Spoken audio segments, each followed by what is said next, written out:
Welcome to Global Vision Support Services training module. This training module is on service documentation. As a direct care provider with Global Vision Support Services, the service note is one of your most critical responsibilities. A service note is not just paperwork. It is the clinical record of our work. It must reflect evaluation, diagnosis, and service planning. It charts the course of your interventions and tracks the individual's progress over time. Think of your notes as the story of the client's journey. When we look at your notes, we should see the evolution of their treatment and their response to the supports we provide. Because these notes are tied to our agency policy and our funding requirements, accuracy and integrity are non-negotiable.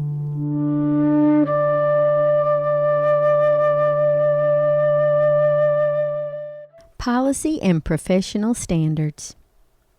Let's address a fundamental rule. Canned notes are strictly prohibited. You cannot copy and paste a note, photocopy an old entry, or simply change the date. Every single note must represent a unique individual event. Furthermore, timely documentation is essential. For most services, notes must be completed on or within 24 hours of the service. Late entries compromise the integrity of the clinical record and put our reimbursement at risk.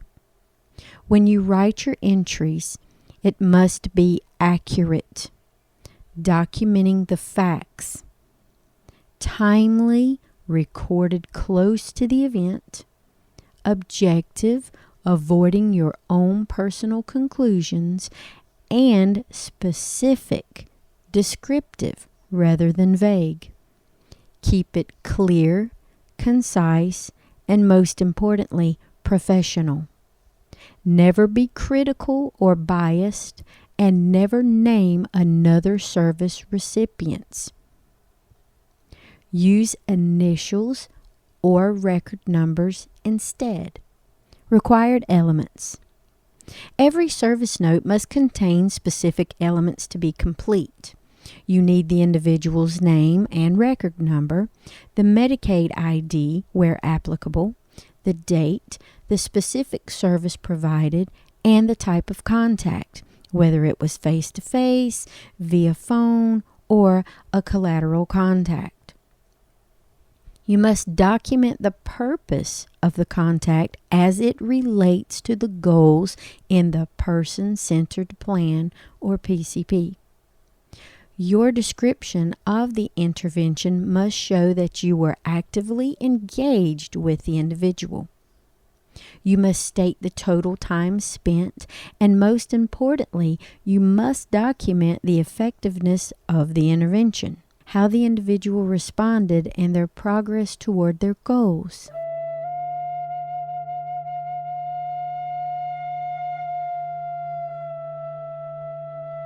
Finally, your signature must include your full name and the appropriate professional credentials or status, whether you are a qualified professional or a paraprofessional.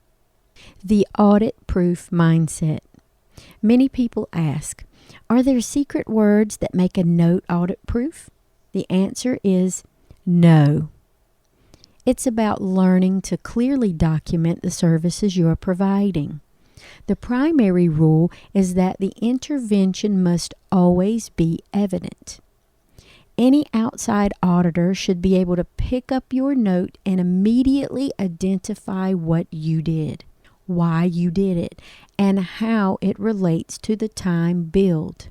What should not be in a note? We do not include staff speculation. We do not include personal judgments, feelings about the patient, or information irrelevant to the treatment plan. Avoid moral judgments. Words like good or bad have no place here. Avoid tentative words like may or seems, and avoid absolutes like always or never. Be factual, culturally sensitive, and always proofread.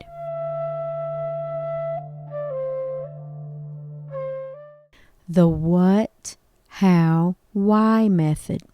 To write a high-quality intervention, I want you to adopt the what, how, why method. The what.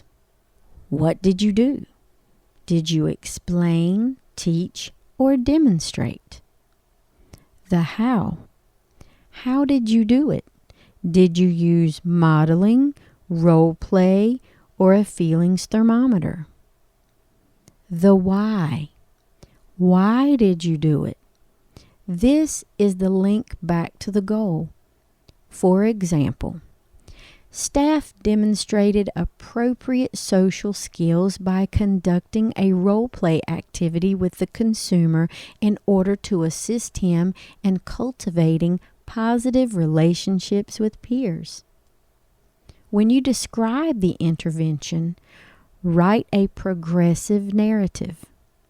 If you build for an hour, your narrative should clearly reflect that duration of active engagement. Assessing effectiveness. When you assess effectiveness, you must be both objective and subjective. Don't write, "The client was defiant." Instead, describe exactly what you saw. The client did not make eye contact, kept their arms folded, and turned their head away. That is objective documentation. It allows the reader to come to their own conclusion based on the facts you provided. To document progress, use clear markers. Was the client receptive? Did they demonstrate an understanding? Did they show a reduction in undesired behaviors? You can even use scale-based evidence to show progress over time. Remember, the goal is to show the client's functional status and how your intervention moved them closer to their goals. Final best practices. As we wrap up here, remember that while tools like our electronic health record are designed to keep us on track, they cannot fix poor clinical writing. You must ensure your intervention matches the goal, your progress descriptions are meaningful, and your documentation time accurately reflects your work. Your notes are the foundation of Global Vision Support Services. They protect the agency, they justify the funding, and most importantly, they demonstrate the quality of care we provide to our community. Thank you for your commitment to excellence in your documentation. It's a vital part of being a true professional in this field.